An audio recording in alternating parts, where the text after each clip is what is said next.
Bum bum bum bum bum bum bum bum bum bum bum bum. The Peter Dislike Show. Bum bum bum bum bum bum bum. So leave a comment if you have anybody in your life that you think is deserving of going to hell. So I am in Houston, Texas. I came to visit a girl that I had met online, and just for a short vacation for myself as well.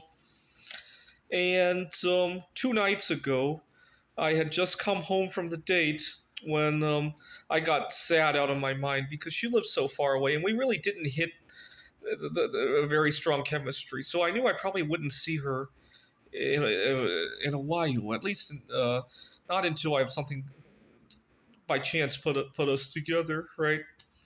I guess if I don't hit it big with her, I might come to see her on her big days, right? Because I did have quite a connection with her, just not the strong chemistry to justify like a long distance relationship.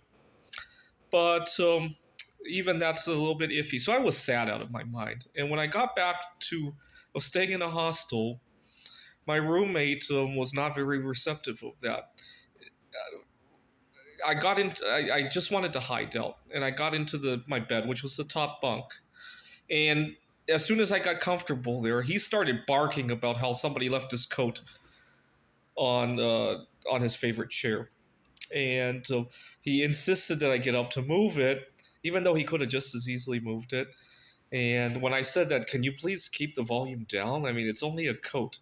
He said it's 4 in the afternoon. Who cares if I scream?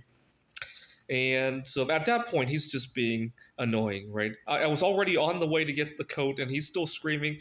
I told him that I'm just grappling with a heartbreak situation. Could you please keep it down? I really want to clear my head. And he got even more angry when I said that. And judging by now looking back at the moment, I was very upset. But now looking back at it, I'm guessing he's probably gone through heartbreak before. And he probably used it as a revenge for what he went through in the past. Now looking back at it, but you know what? I was in Taiwan when I dealt with the very same situation. I was staying in a hostel, and I had another date that went well, and I had to go home. And so my roommates didn't behave like that toward me at all. My roommates were, in fact, two of my roommates helped me pack up. They were like, "You've gone through enough. You know, you had a death in the family, and then this." And they helped me pack my bags. I was flying home the next day, and that was a very tight day actually, because the night before I went to see the girl an hour away from where we were. I had to take the subway back, and I had an early morning flight. And I made that transition without a hitch. In fact, I even recorded a couple of Peter Dislike shows at the airport. I don't remember how I did it because I was so heartbroken during that flight. That was the most heartbreaking flight I ever took back home, right?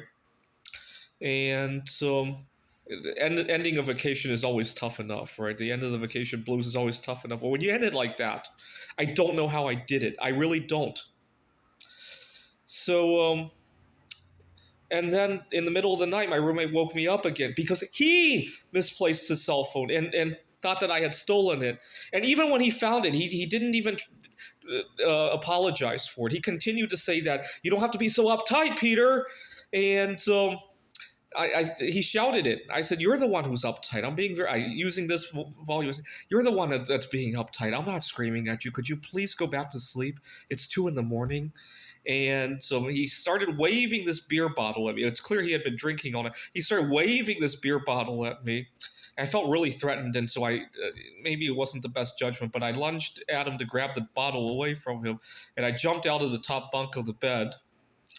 And I was startled. I had just been awoken, and all because he couldn't find a cell phone, and which was underneath his bed the whole time. He thought I took it because he saw me recording shows and all that, and he thought I picked up the wrong phone. And unfortunately, I've learned the hard way that here in the United States, people will abuse you when your heart is broken because they can. I had a coworker when I was at a different college. She he had been. You got to remember, last semester I was massively heartbroken. I hadn't had any good luck making connections in the Phoenix area, and I had started to offer a reward for anybody who could set me up on a blind date. And one of my coworkers kept leading me down false hope over and over and over again. In the space of 2, 3 months, she had a number of events planned and then canceled and then rescheduled and then canceled again. And it created a lot. I don't know what she got out of it.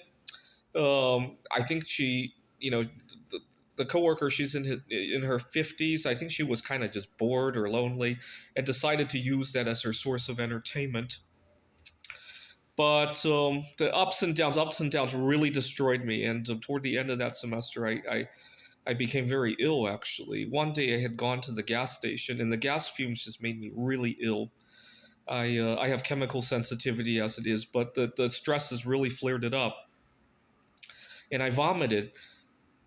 Another day I was shopping for groceries when it was Christmas time. One of my favorite Christmas carols was playing in the store, but they kept interrupting the song with the store announcements, and I got so frustrated. I waved my arms and knocked a whole shelf of groceries off the shelf, and then I stormed out of the store because I was embarrassed out of my mind. And I was just messed up. And the guy at the hostel yesterday and my former coworker, those are people that I think really deserve going to hell. Anybody who would mess with somebody who's already dealing with a broken heart, they could go to hell. This is the Peter Dislike Show. Bum bum bum bum bum bum bum bum bum bum bum bum. The Peter Dislike Show. Bum bum bum bum bum bum bum.